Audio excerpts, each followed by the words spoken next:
যারা জীবিত আছে অথচ আল্লাহর কাছে মাপ চেয়ে গুনাহকে নেকিতে পরিবর্তন না করে এমনিতেই মরে গেল হঠাৎ রাত দুপুরে, হঠাৎ মরে গেল দিন দুপুরে অথবা সকাল সন্ধ্যায়, হসপিটালে অ্যাক্সিডেন্টে, বসে শুয়ে ঘুমে, দীর্ঘদিন অসুস্থ হয়ে হঠাৎ মারা গেল।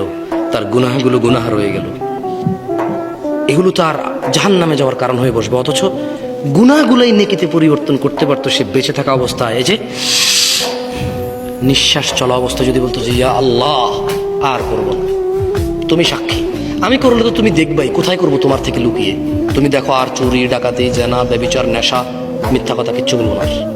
তবে তুমি আমার আগের গুনাহকে যেমনটা তুমি কোরআনে ওয়াদা করেছো যে নেকিতে পরিবর্তন করো, তুমি করো, আর তুমি দেখো আমি আর গুনাহ করবো না।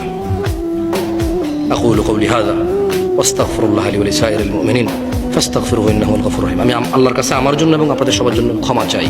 আল্লাহ আমাদের সবার সমস্ত গুনাহকে নেকিতে পরিবর্তন করে ক্ষমা করবেন। আমিন।